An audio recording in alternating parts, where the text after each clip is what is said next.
Good afternoon, everyone. Welcome to CR Live. We are a few minutes late because we are with you in the fact that we're all having to deal with technical issues and the beauty of hardware and software and internet connections. But we're live now with you on LinkedIn. We're also on the IBM Watson platform. We're also on Facebook Live, and we've got an incredible lineup of guests today, none more so than our first Matina Jewell, which we'll come to in a second. There's been some big news headlines over the last 24 hours. Ballarat City Council in regional Victoria have announced their interim CEO as Janet Dore, and we'll be coming to that topic in a few moments' time on CR Live because there's some really exciting stuff happening there.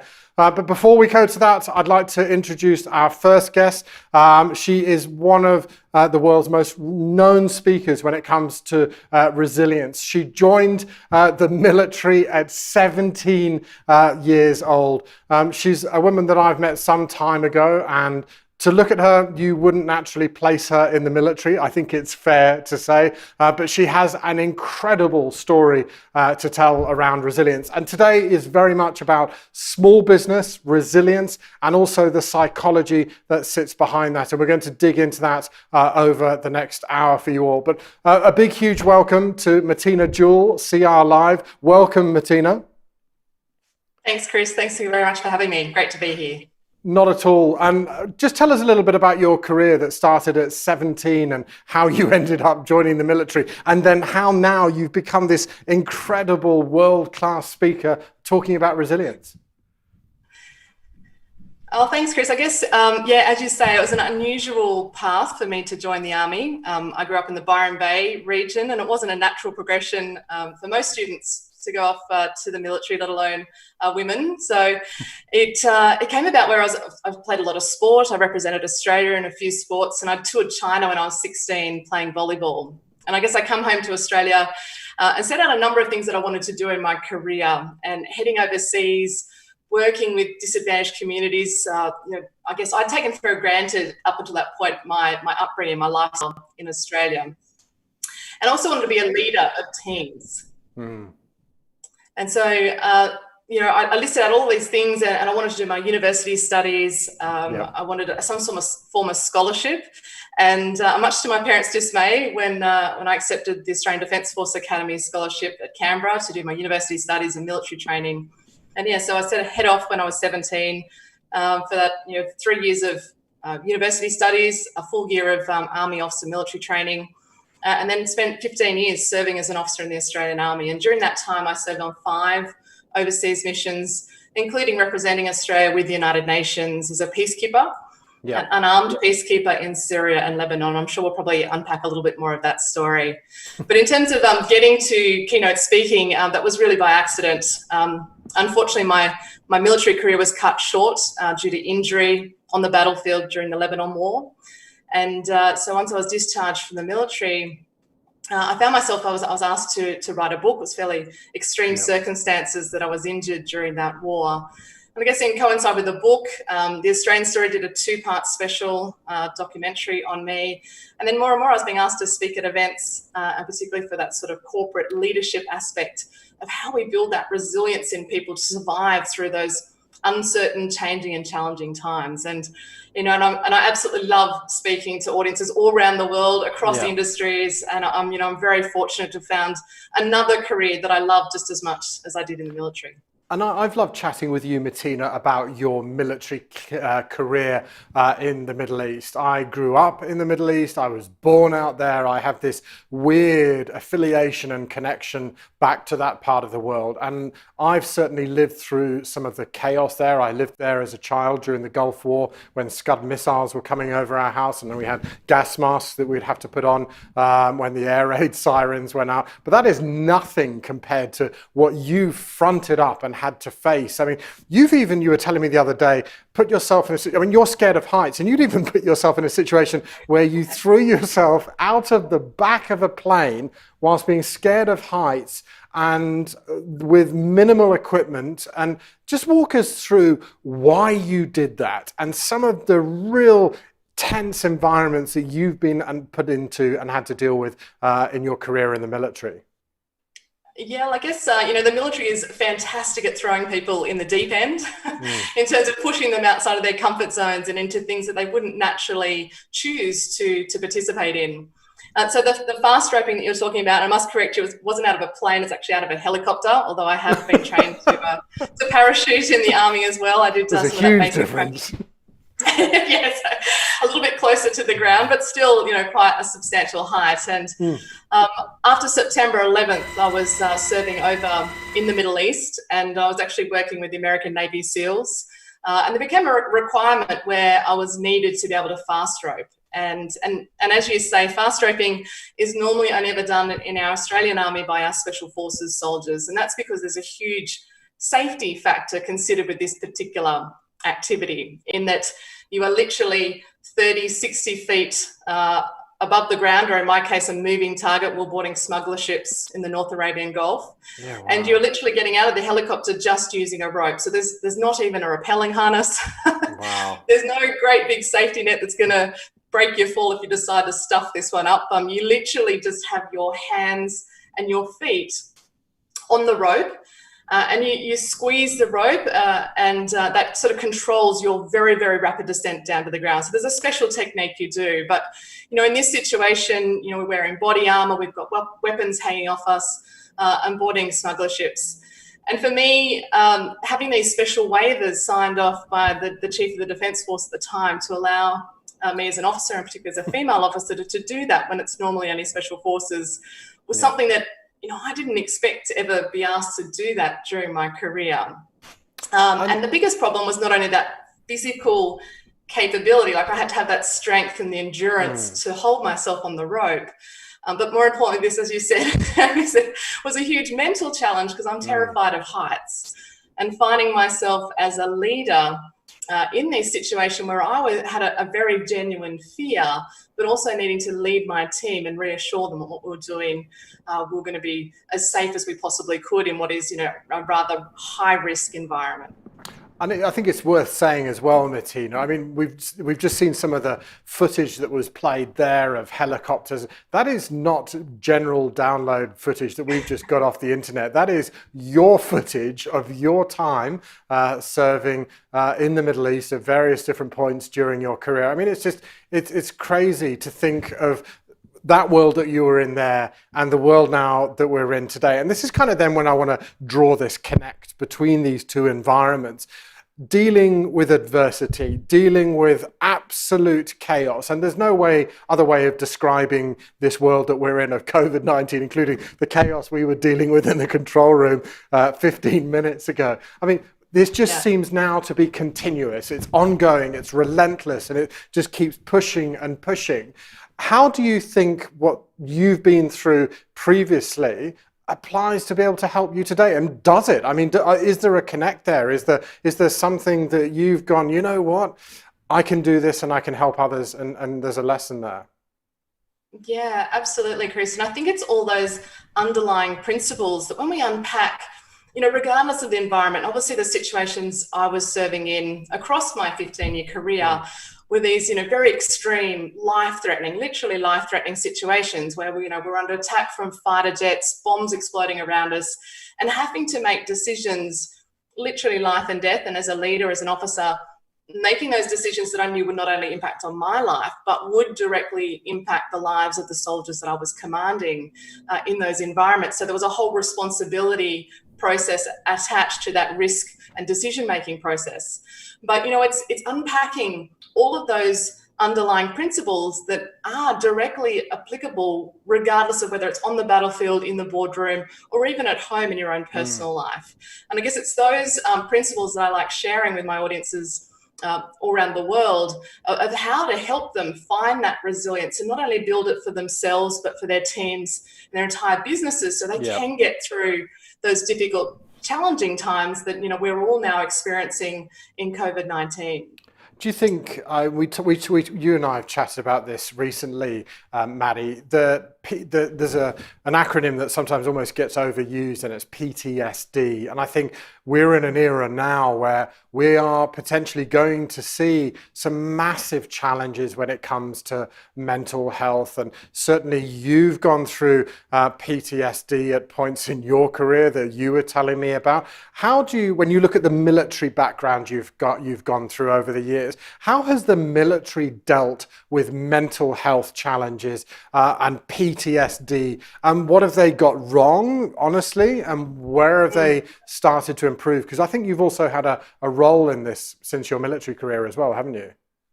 Yeah, that's spot on, Chris. And I think because of the environments that we place our people, and obviously, quite young people, that we put extraordinary responsibilities on the shoulders of our young people serving in our Defence Force. And they do a magnificent job in very chaotic, high pressure situations around the world.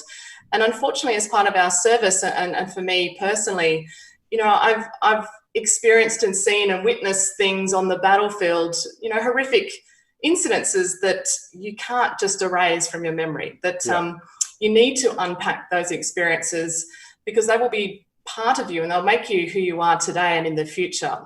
And I think, the military has learned over time that we do need to address these issues, that it doesn't help to say, stiff upper lip, let's crack on to the next thing and try and forget about or numb the experiences we've had. And so the military actually, even during my career, there was great changes and steps forward to improve the way that we address mental health. One of the biggest problems for the military, as well as general population, is actually removing the stigma associated with mental health, and in particular PTSD. And I think, it's part of the process is getting that help early, trying to remove the stigma, but that's part of a cultural change. And as we all know, cultural changes really do take time and persistence, for people to push the culture that you want into place, and great leadership to do that. But the military over time has made mental health is now free for all serving personnel, and also any veterans, previous serving people. They can access free mental health. And, we actually go through a process when we come back from the war zones around the world. Any deployments that we send our people on, we do what we now call decompression training, which is all, psychological decompressing from those high stress environments that we've been in, being able to use the camaraderie and the support that we have around us in those teams before we send our personnel back to the families, and leaving it for the families to sort of unpack. And I guess that was one of the greatest learnings that the military has made over time, is that this is part of our job, and then therefore it's a responsibility of the Defence Force and Veterans Affairs to ensure our people are looked after, rather than relying on the family support to help people through those, really difficult stages when they first get back from overseas deployment. And I think this is a brilliant time now to bring in our resident psychologist, Sabina Reid. Sabina, welcome as always on CR Live. Great to have you. This is incredible to hear just the depth of what Maddie's talking about there when it comes to PTSD. The bit I'm really interested in, because there's a heap of talk going on around mental health and the challenges that we're going to face. I'm also interested in this, almost the labeling, this PTSD component. Do you think that we are going to have a challenge with people that will have a post-traumatic stress disorder post-COVID-19? Is this going to be something that we should be kind of trying to look into the future of and preparing? And if that's the case, what do we need to do? We've heard some great stuff there from Maddie around decompression training and how the military do. What are the parallels there for us? Wow, well, you've just thrown a few questions my way, Chris. So let's just start with a few stats around post-traumatic stress disorder. Approximately 12% of Aussies will experience PTSD over their lifetime. And 25% of people who are exposed to some kind of trauma, like the kind that Maddie's talking about, but there's so many other kinds. And as you say, COVID-19 is bringing those to the forefront for many people. 25% of people who are exposed to some kind of trauma will go on to develop post-traumatic stress disorder. So in answer to your question, we now have perhaps we can assume a much higher percentage of the Australian and global population being exposed to various traumas and serious and confronting challenges. And so if we think that 25% of them are going to convert to PTSD, it's very possible that we're going to see an increase in this condition in our population in Australia and beyond. And I think that the question then is, with that recognizing and those stats there, I'm certainly going to be chatting shortly to Kate Carnell about the mental health implications. She was the CEO of Beyond Blue. She's the Small Business Ombudsman now as well. What do we need to be doing to get ourselves in the best place possible? Because let's assume that this is not going to be something just this year around mental health. It's going to be a topic. This is going to be 2021 and 2022. How does business play a role in this? What role does government play in this? And where do we need to take some learnings? I've got so many thoughts on this topic, and it's such a big one. I want to just reflect on one of my favourite longitudinal studies of resilience, which is really one of the things you and I and Maddie are talking about now. And it was a study that was conducted in Kauai, on the island of Hawaii. Many years ago, around 800 kids were studied by a woman called Emmy Werner. And why I think this is such potent research is it studied these kids for over 3 decades. Now, this was a very impoverished area. There was low socioeconomic status of these kids and families, low education, high unemployment. And she wanted to examine, why did some of these people come out the other end as resilient, thriving people, and others did not when they all started at this relatively low baseline? And a couple of things I think we can take from this study, including that the kids that went on to thrive as adults did a few things that I think we can all do. We can all do, as you say, as individuals, in our family units, in our workplaces, in government and beyond. One of the things they did is they thought that challenges, we're kind of going into the mindset piece now, they thought that challenges happened for them, not to them. That's the first thing that I think we can all be thinking, yes, we're in unprecedented times and the challenges are significant and real.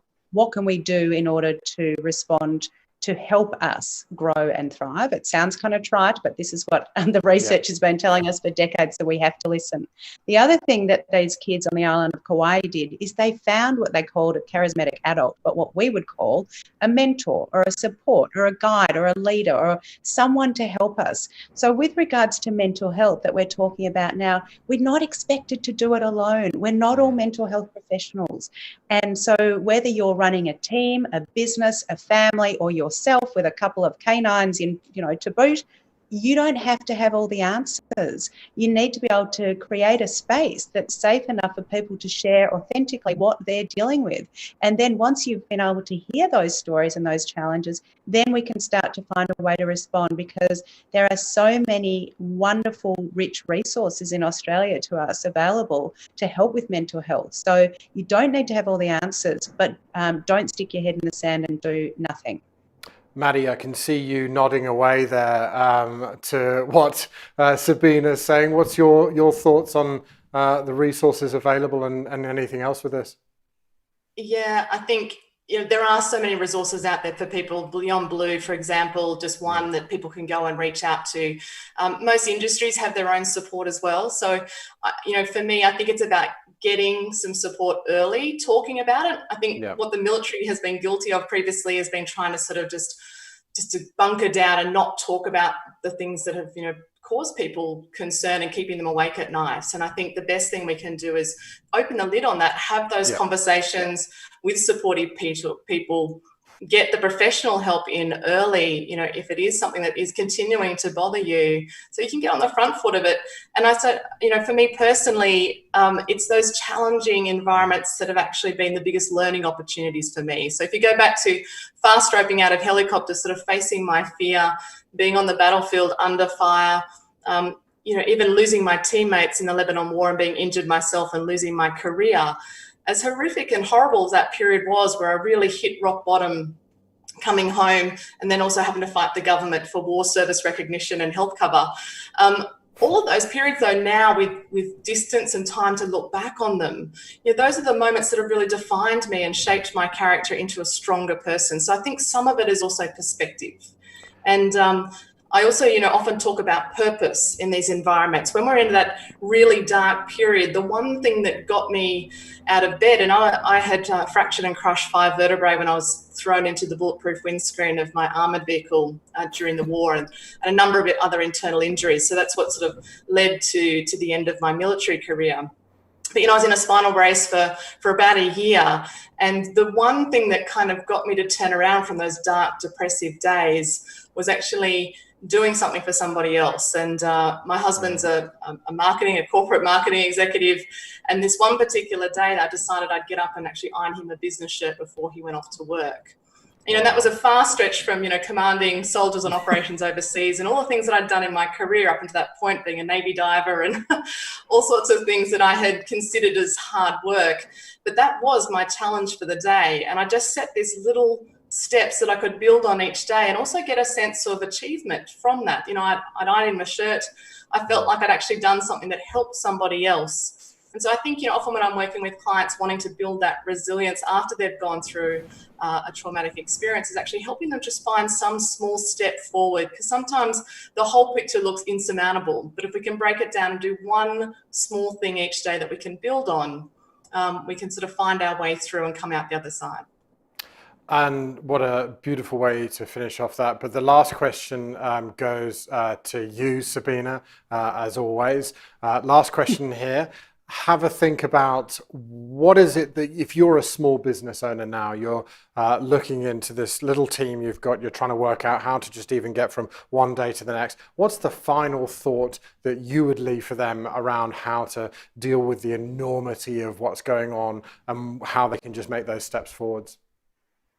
So first of all, I think it's not let's look at the enormity of what's going on. Let's break it down into bite-sized chunks, which Maddie's alluded to as well. And if I'm managing a team or a business, and I'm particularly thinking about the mental health of the people that work for me and with me, my number one takeaway there is to really look at observable, tangible changes from the way these people may have once behaved or expressed themselves to how they are now. Because if you notice that someone who was always punctual is now not punctual, or someone who was always chatty is now very withdrawn, it's those observable changes in behaviour that we need to be really aware of. And it's a really good place to start a conversation with the people that work with us and for us, without feeling like you're diagnosing or attacking or criticising or snooping, because I think so many people who run and work in businesses and teams as leaders think, this is not my business, I don't know how to start this conversation, so I'll just put my head down and hope that it kind of moves along. That's not going to happen. But if we're able to start a conversation with, hey, I kind of noticed that, you're not turning up punctually, obviously, to Zoom meetings, because we're not having face-to-face meetings at the moment, but, some kind of observable behaviour change, that's a really good place to start the conversation. Is that what it's like for you? Have I got that right? How are you travelling? That's the beginning point as a manager, a leader, or a business owner. Thanks very much, Sabina. Great to chat to you as always, and getting your clinical psychologist view of what's going on, particularly in small business. And now here, an extraordinary guest for us to have on today, somebody that I've met a couple of occasions before. She is the inaugural Small Business Ombudsman, head here for, sorry, that's not your title, is it? You're the... Oh, so that'll do. Okay, sorry, let's do it. Thanks very much, Sabina. Great to chat to you as always about the psychological trends that we're seeing and also the impact for small business. Our next guest is an incredible powerhouse when it comes to our future here in Australia and a massive advocate for small business. She is the Small Business Ombudsman here, the inaugural one, in fact, for Australia. It is, of course, Kate Carnell. Kate, welcome to CR Live this afternoon. Hi, Chris. And look, there's no doubt at all that you are incredibly busy in your role as the Small Business Ombudsman at the moment, championing the cause for small business here in Australia. These are pretty tough times for any small business owner. What are the big challenges that you see in your role that we probably need to be a bit more aware of than we aren't at the moment? Look, Chris, I think some of the things people forget is there's 2.3 million small businesses in Australia. That's trading small businesses, and they employ half the workforce. So they're incredibly important. But, through this COVID pandemic, this crisis, it's small businesses that have borne the brunt of the problem. Because let's be fair, it's industries like restaurants, retail, the arts, events. I could go through them that have had all sorts of issues, like having to close down literally overnight. Now, for those businesses, they're struggling. Most small businesses have between 21 and 28 days worth of capital, so they don't have much. If revenue dries up overnight, you can't keep the business afloat for very long. So things like JobKeeper have been really important. But I tell you what, the biggest issue for them right now is cash flow and focusing on what life looks like post-COVID. Because I tell you what, any business who thinks it's the same, we can just go back to what it was like, is kidding themselves. And I think the fact you and I are talking together as we are right now just tells you, the world's changed and business has to change with it. It does, and I think despite and in spite of all of the horrific situations that we've seen come out of this, I mean, Australia, Kate, is doing pretty well globally if I look at how we've dealt with this, and regardless of anyone's political persuasions here, put those all to one side, we've got a government here that in my absolute view, believe genuinely are doing absolutely right by Australia. And let's be honest, this is a situation that nobody could have planned for, nobody would want to lead a country through. It is absolute chaos. And in fact, I believe, if I remember rightly, I'm searching through my memory banks here, but you were once the Chief Minister for the ACT. So you have really been in government in some very senior positions. What do you think going ahead beyond COVID now that government really needs to keep laser focused on for small business? What's the big ticket items that they have to keep that on? Well, first and foremost, let's hope one of the things that happens off the back of this is the government keeps the National Cabinet together. That's that entity of the Prime Minister, the Premiers, the Chief Ministers getting together regularly to set direction for the nation, both at state and federal level. Now, the problem with a federation is we've had a bit of a breakdown between states and federal government. We've had different rules in every state. We don't even have a standard national transport rule approach. So if you drive a truck from Perth to Brisbane, you've got different rules for loading, different rules for all sorts of things the whole way through. So some of the challenges is getting rid of the unnecessary red tape, the things that get in the way of productivity. And I believe that can be done by keeping National Cabinet together, so that the states and the territories will work together with a focus, hopefully a laser focus on productivity. But for the federal government, the major issues at the moment are allowing small businesses to get on with the job of employing and growing. So getting rid of unnecessary red tape, unnecessary regulations, making it easier to employ. So we need to fix our tax system. I think we can get rid of things like fringe benefit tax, get rid of, have instant asset write-off, get rid of depreciation. And in industrial relations, we just need to get rid of a system that's got, the Fair Work Act's got 960 sections, 250,000 words, and then we've got 122 awards as well. Small businesses have got no show to get that system right. And we've got to come up with a system that allows our 2.3 million small businesses a capacity to employ more people. I'm going to go out on a limb here, Kate, and I'm going to make you the new Prime Minister for Australia today. So your first job, if you were Prime Minister, what would you be doing in this situation here? Actually, you asked me the first job, a chunk of the things I've just said are doable and, I'd do them. But my first job would be to say, okay, we're going to use our really significant purchasing power and we're going to purchase the significant amounts of goods and services that the federal government purchases every year, and we're going to purchase them from Australian companies with a particular focus on SMEs. Yeah. Now, we haven't done that in the past because of World Trade Organisations, free trade, open borders. Yeah. All of that's really fine, except right now we need to focus on getting the Australian economy flying. And what small businesses tell me is they want work. They don't want grants. I mean, they'll put, grants are fine to keep them afloat, but they want business. And we're not just talking about what we call it the sandwich and paperclip procurement. We're talking about IT, construction, a whole range of things. That we've got businesses in this country that can do this work. We don't need to rely on multinational or purchasing offshore.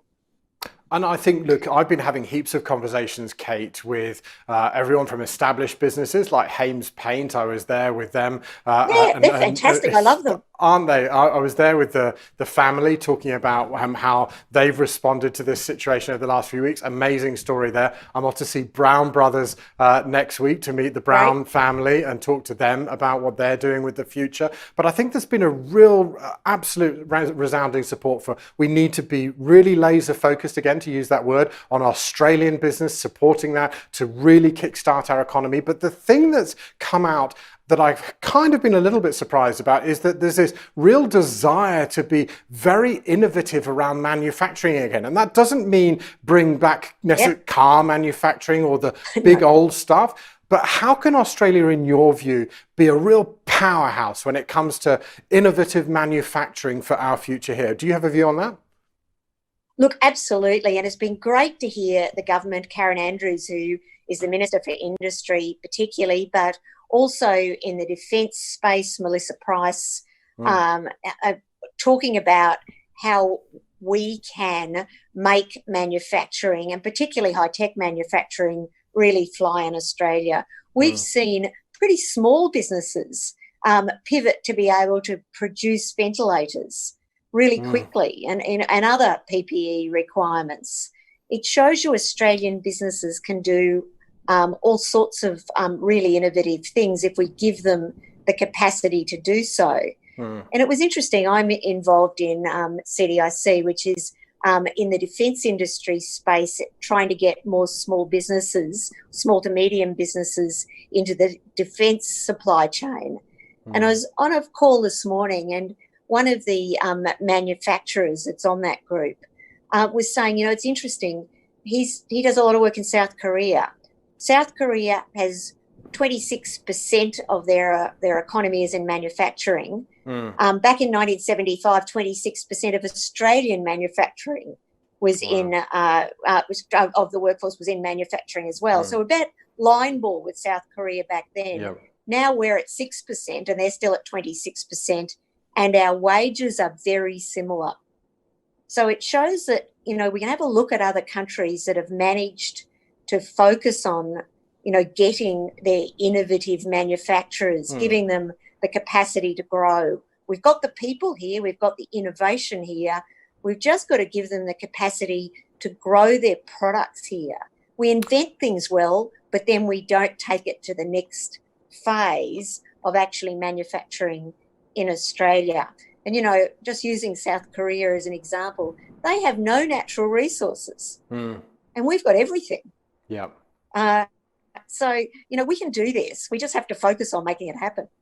Do you think we get enough support from the community when it comes to supporting local manufacturing? I mean, I've been out there meeting with small business owners, from cafes to the likes of, like we've just talked about, Hames Paint, and I've been up to Ballarat to meet businesses out there and see what they're doing. And one message has come out there: the support through COVID-19 has just been unfathomable. I mean, I've even had emotional reactions where business owners have cried in front of me on camera going, I just couldn't believe the response we've had.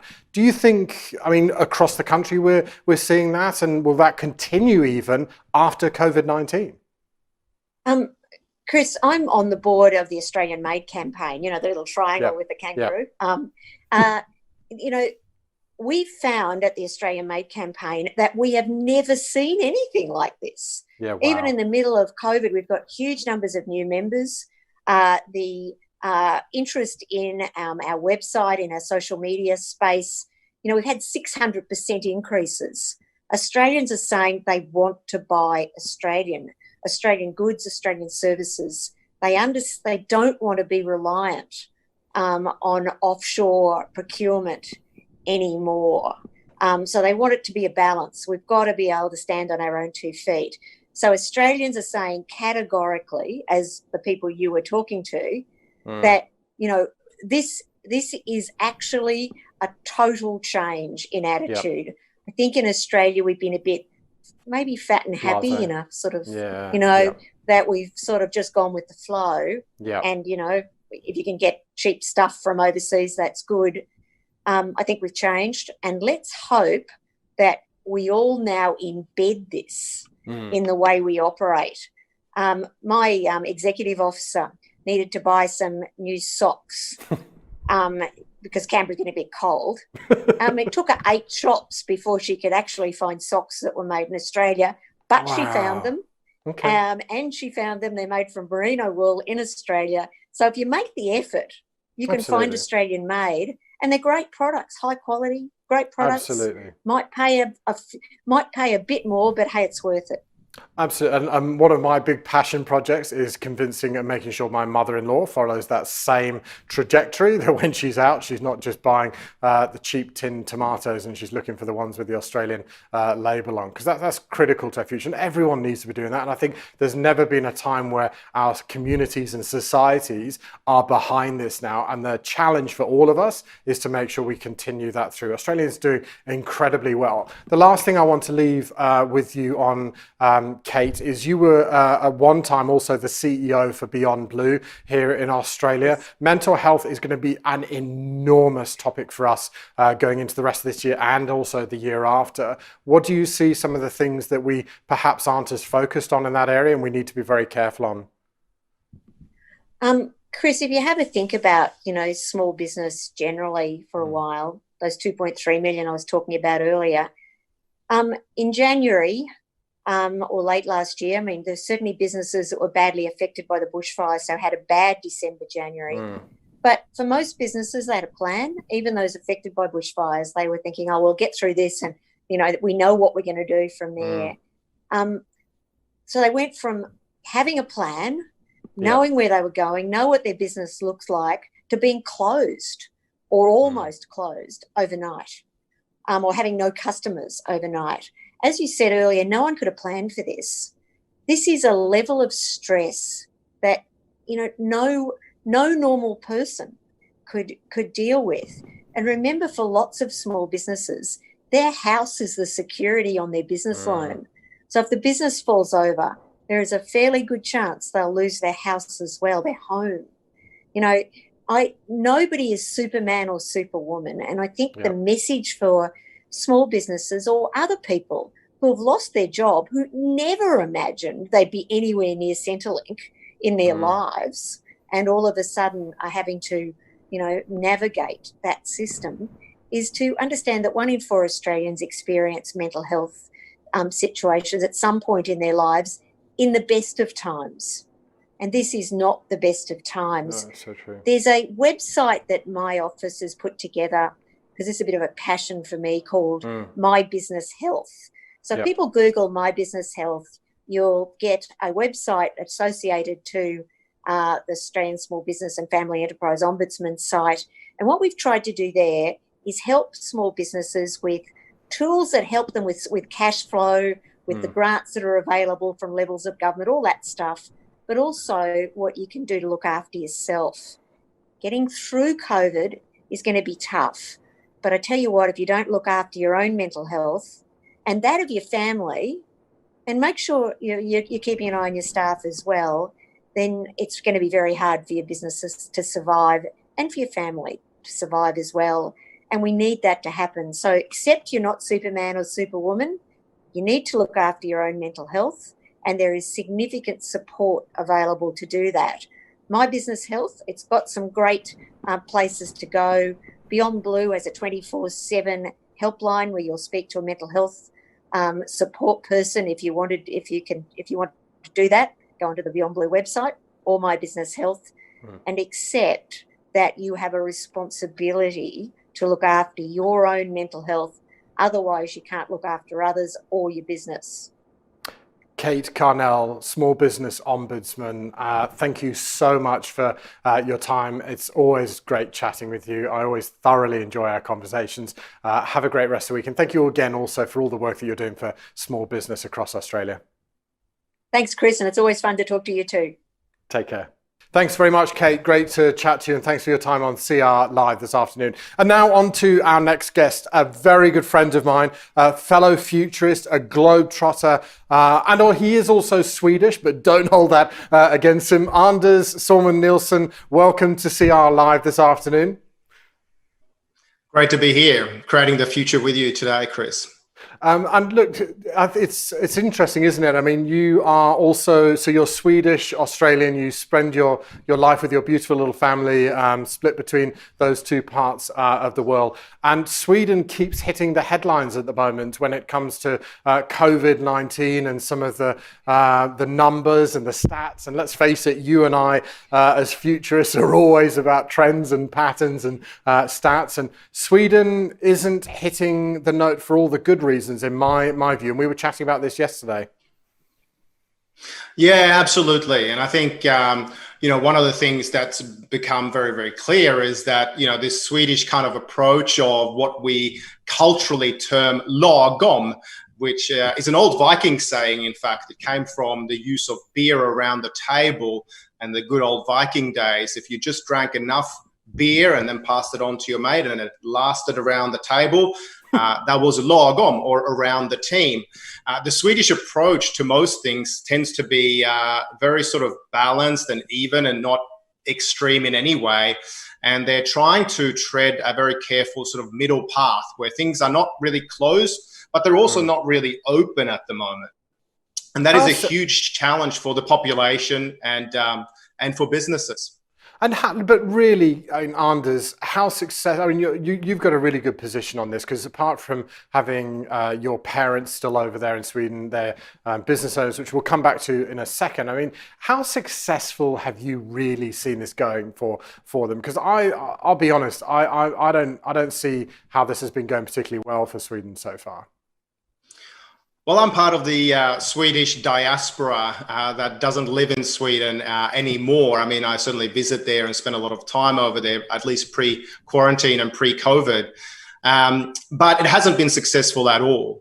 And sadly, many Swedes still have their heads in the sand and are very much just following government guidelines, which hasn't really, led to any real results. I mean, Sweden is still at the top of many of the tables of the worst way of managing COVID. Their results are still, in the exponential sort of knee of the curve or beyond the knee of the curve. Examples of deaths and infections. Their way of testing and tracing has also been very, very controversial.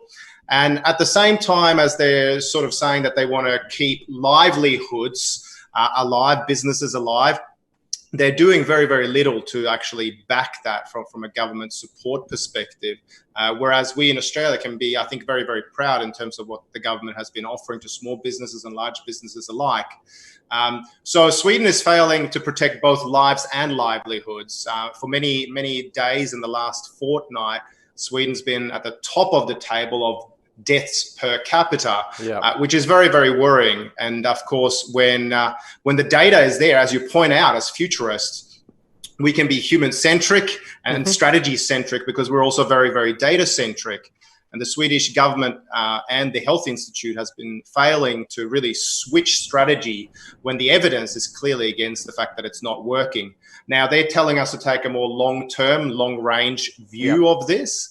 And saying that maybe when the second wave hits in other countries around the world, well, that's when the jury truly comes back in.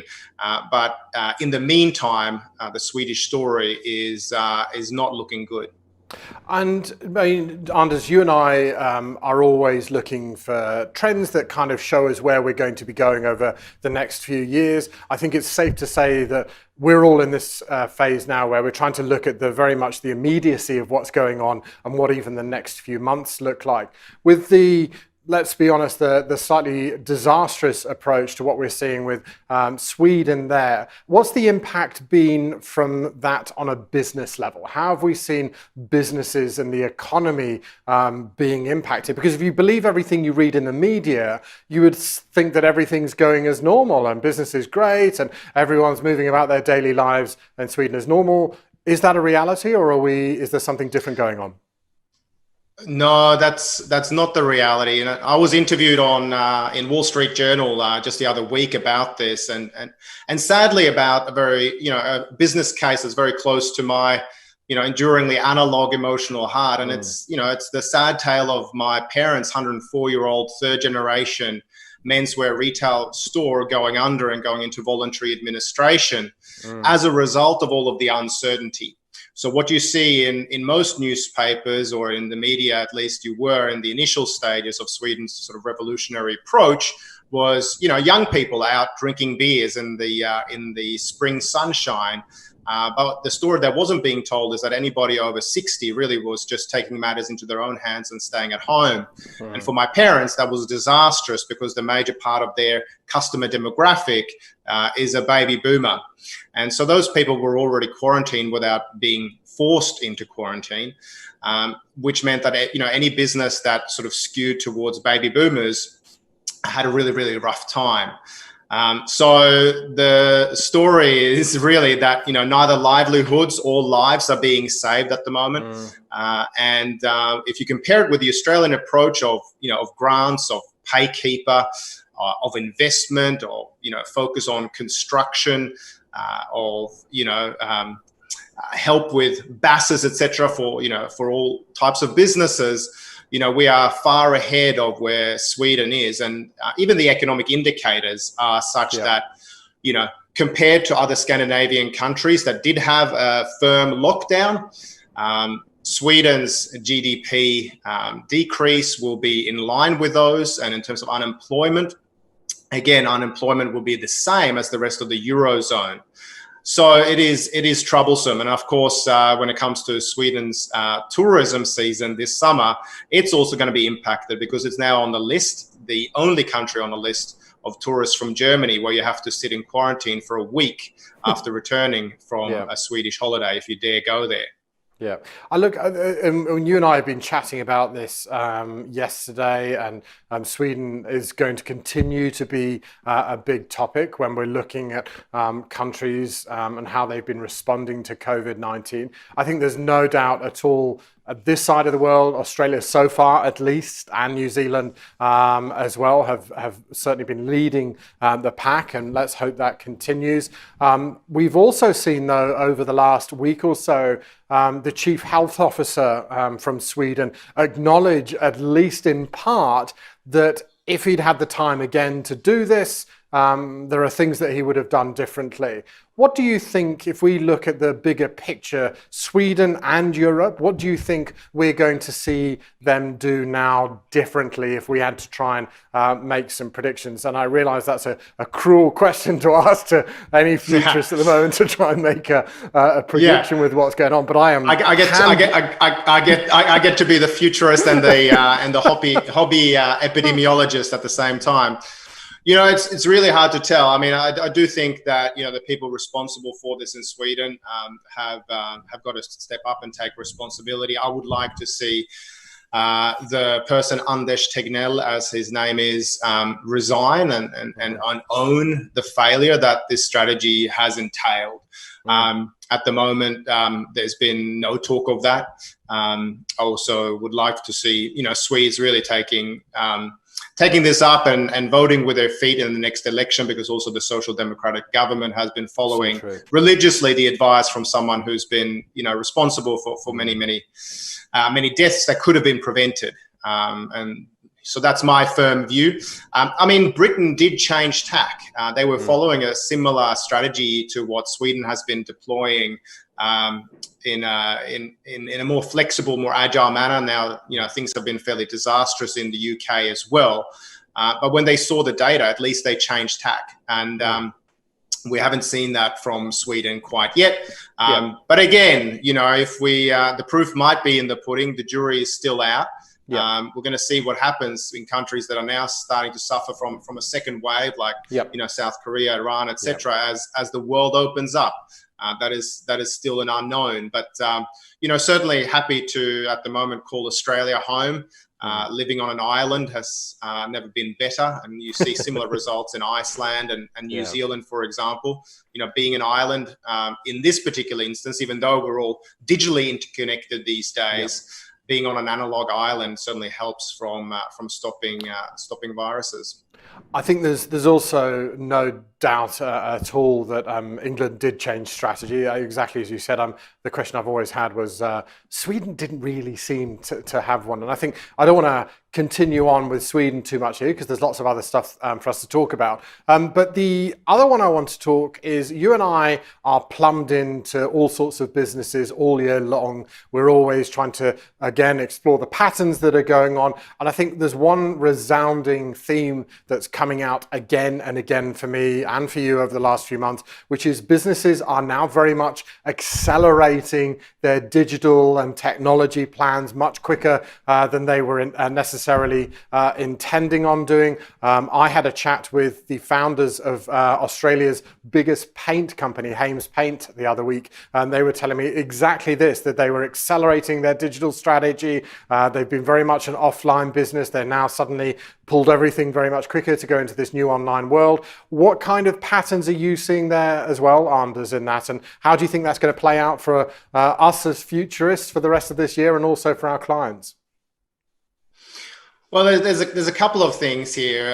Satya Nadella from Microsoft, and they're one of our clients. He said recently that really because of COVID-19, my apologies, what you've seen is really, the compression of 2 years worth of digital transformation in 2 months. But I would hazard a guess and actually say that it's a decade's worth of change, of leadership challenges, of digital disruption and digital transformation that has been, yes, converged, but into a single year, and that year is 2020. Now, some people want to cancel 2020. I don't think that that's the right way to go about things, but I do think is a great way for us at the moment to unlearn, relearn, and learn some new stuff about our businesses, be those big or small. And I just alluded before to the case of my parents' menswear store in Stockholm, Sweden. I've grown up with retail, so retail is really, in my blood, and my mum has been my toughest. She's been my toughest pro bono client for many, many years. And we were driving very much a digital transformation strategy for her, really from the early days of when digital disruption started hitting us, 10, 15 years ago. And I think that digital disruption, and in many ways, was a sort of a future signal to all of us that it was time to wake up. It was a dress rehearsal in many ways for what was to come. And COVID-19 has been the burning platform for transformation. And and I know that as futurists or as science fiction storytellers, that it can be really, really difficult to sell change and really lead people into a place in the future through great strategy where people really buy into that with hearts and minds. And now we really have the burning platform for that change. And so there's a couple of reports we've just released, one together with Microsoft on the future of artificial intelligence in retail and how AI can in fact help with retail resilience. And another report from ING that we just co-authored the other month as well, which is called Future Focus, which really focuses on the future of jobs. And I think this is the heartening part of this. It's that technology is stepping up to actually provide hope for humanity and for us to flip our cognitive thinking, to retool, to upskill, and find the jobs that are emerging in what I term the second renaissance. Pandemics have a history of leading to, workforce mobility and labor shifts and even investments in technology. And this is what we're seeing right now. And if you're not on your toes and learning and unlearning and relearning a few things this year, you've really missed an opportunity. It is sad to hear, obviously, about your family story there of your business, because I know that's been a big part of your narrative that you use even in your keynotes. which you talked this story about analog to digital, and it was a big part in your books as well.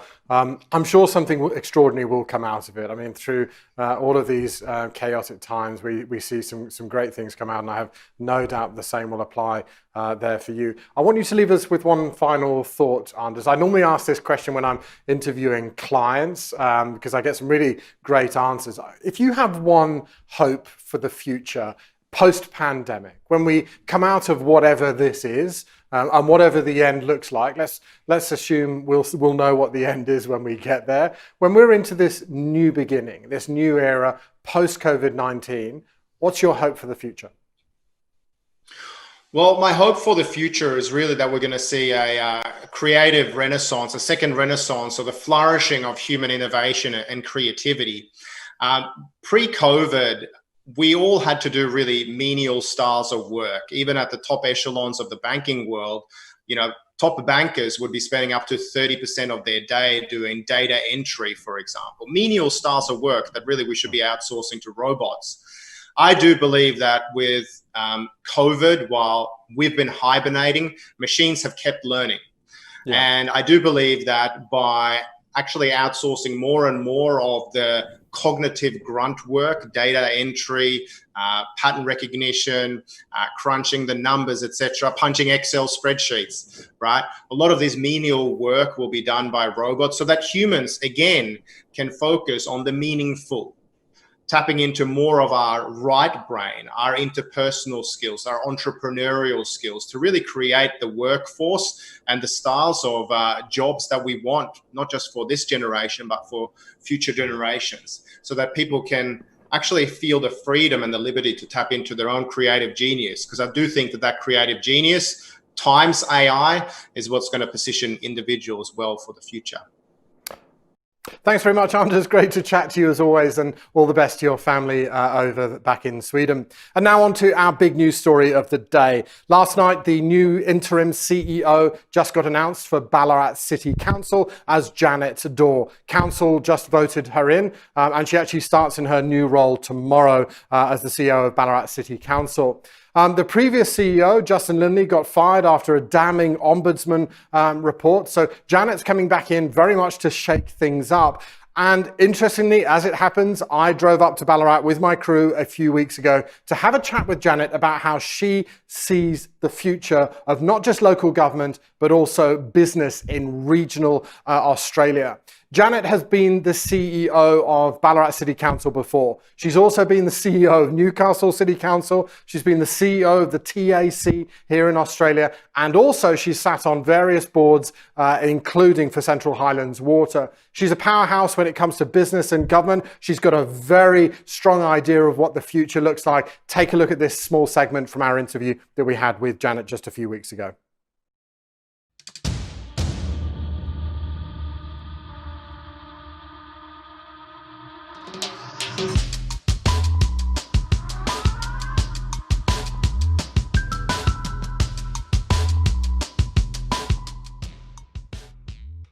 What role does local government play in helping a community maintain stability and then ultimately grow out of the back of that? There has to be a real rejigging of the way local government operates so that the community feels confident, business can feel confident, and things are put in place so that people get answers quickly. People talk about red and green tape and brown tape, which is the heritage restrictions in some ways. We've got to really go back to common sense and get some things happening. And we'll be releasing some more of that interview over the next few days. It truly is incredibly insightful and to see how Janet sees the future for local government. And the interesting thing is, I'll also be going up there in a few weeks' time to have a chat with her again to see how things are going once she's settled back into her role as the CEO.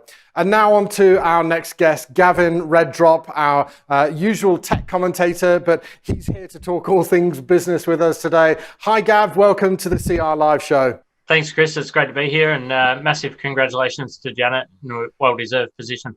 Absolutely. She's an amazing woman, and I've known her for quite a few years. And I've actually been up with you in your business there over the last few weeks, because as well as being a tech expert, which you're frequently on here chatting with us about, you are also a retail small business owner. So you're very much at the front line of how things are going on there in Ballarat. And it has been a little bit of chaos in trying to open your doors of your business recently. Just walk us through what's been going on. Yeah, absolutely. So we've got a couple of retail businesses here in Ballarat, and I think the biggest challenge has been getting lined up with the new rules and regulations across state government and federal government, and also the councils. They've sort of all released different information packages and different announcements. So it's all sort of been quite difficult to line that up. But one of the great things is that we've sort of been lucky enough to connect with other business owners in Ballarat, as well as what were previously competitors as well, to be able to really communicate those understanding of those rules and regulations across the industry as a whole, and try and come up with the best practices by accumulating the information together and working out what's going to be best for the safety of our customers and staff as we move forward. This is interesting, isn't it? Because you and I were chatting about this earlier, Gavin, around how you've got together with businesses that were previously your competitors. So you kind of would have been avoiding each other. And that's changed. That's changing for you as a business owner, as a retail business owner in Ballarat. Yeah, it's been great. I think it's definitely been an unexpected side effect of the COVID situation and coming out of that into the new normal, as people are saying. But it's been really good to actually connect with previous competitors and really share that knowledge and information to sort of go forward as a unified front, as an industry as a whole, sort of help each other support. And it's really necessary at the moment, I think, too, with the way things are and the lack of information that is flowing through from federal to state to local councils. It's really, really helpful to have those connections forming.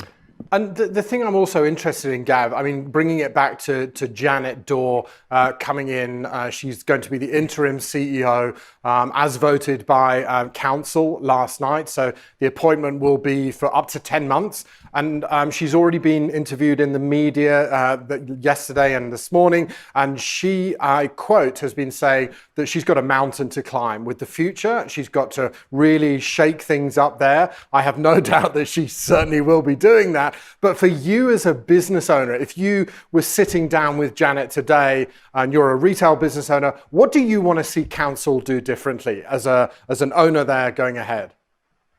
Yeah, I think she definitely does have a challenge, not only because of the turmoil from the council with everything the way it all went down, but also in the current situation that we're in with COVID and everything else that's going on. It's a very difficult situation, so I don't envy her at all. But I think what would be great would be a unified message, consolidated information that is clear and easy to implement. I think one of the hardest parts is actually trying to understand what is the best way to do things. So it would be really, really helpful to have unified, simple, clear understanding of what these new rules and regulations will be and how businesses can implement them moving forward. What if you're to look at in 12 months' time, Gav, as an owner there of a business in Ballarat, what do you want to see different in 12 months versus where we are today? Even if we're thinking about your customers that have perhaps had some nervousness and reluctance coming through the doors of your business, what does that look like going ahead? Yeah, I think for the most part, customers have really been great with helping small businesses as we've started to open the doors. They've been really supportive, coming in, making appointments, following the rules and things that have been put in place. So keeping their social distance, using hand sanitizer as they enter the premise, and not coming to their appointments if they're actually sick is really helpful. And I think for the most part, customers have been adapted really well to that, and they've also been excited to get back to some kind of normality, to go out and get their coffee or get their hair done and things like that. So I think as customers start to get back into communities and small businesses, I think we'll see some really great opportunities coming forward. And for those customers who can't get back in, or are still working from home, or have medical issues and need to stay self-isolated for that little bit longer, there's other ways that they can support small businesses with Facebook shares and likes and comments, as well as Google reviews and Facebook reviews for their past visits. It really does help businesses grow online and build an online platform. And from that tech perspective that I've got as well, that is a great way to build their rankings up in Google to help that business as a whole as they start to reopen.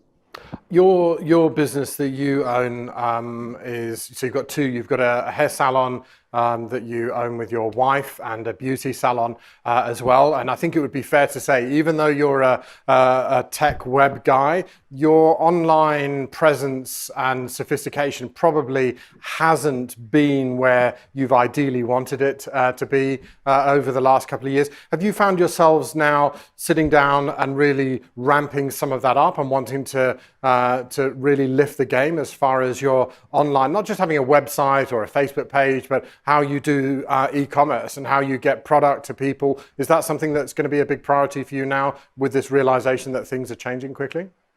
Yeah, absolutely. I think online has always been a big part of business, but it's probably now, really, really important for not only business to sell product or to, educate people on what they do, but also to implement an easy way for customers to find information about what has changed as well. So we've actually implemented some COVID policies on our website, which makes it easy for the consumers coming in to be able to know what we expect of them as they come in, and not to bring family members and that sort of stuff. Our minimum, or our maximum number, I should say, of patrons in each premise and things like that. That information flow through the website of things, as well as the e-commerce and online bookings and all of those sort of things as well, which I think that communication flow between business owners and customers is really, really amped up a lot. And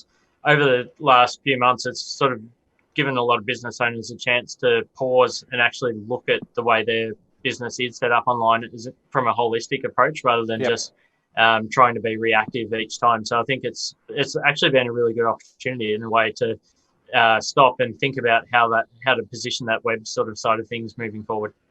One final thought from you, Gav, as we wrap up here today. It's been an incredible afternoon, but looking now at what scares you, what keeps you up and worries you now about this next phase? Because when I'm going out and about and we're filming and we're talking to all these different businesses about what's going on, I'm kind of saying now that we're out of this phase one of COVID-19. We've started now to get back into this new unnormal normal. And what now, if you worried about anything as a business owner, are you worried about going ahead?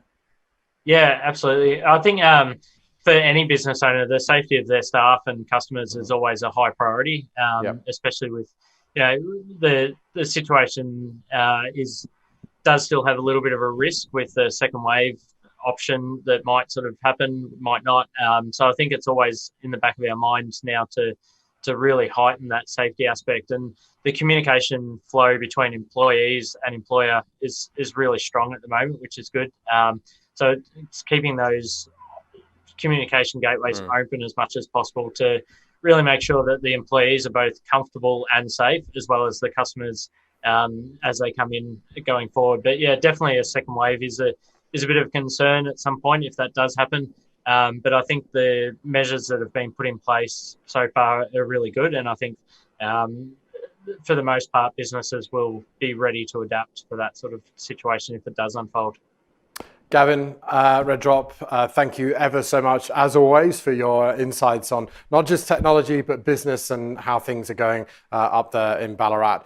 And that is almost it for us for today for CR Live. The big news is that we will be coming up in a few weeks and broadcasting live from Ballarat. We're going to send you out some information on that soon. We're going to be coming up there. We're going to be chatting with business leaders from Ballarat to talk about the future. We're going to be examining and exploring how Janet's been doing in that first 4 to 6 weeks in her role as interim CEO of Ballarat City Council. And we'll also also be having a look at what the future looks like, just not for the city, but also for its community, for business, and really looking to see how Ballarat can become a blueprint for regional business and government of the future. For any of you that have been on today, if you're watching live or if you're watching this after the event, thank you for joining us here today. I look forward to keeping connected with you all and seeing you very, very soon. Have a great rest of the week.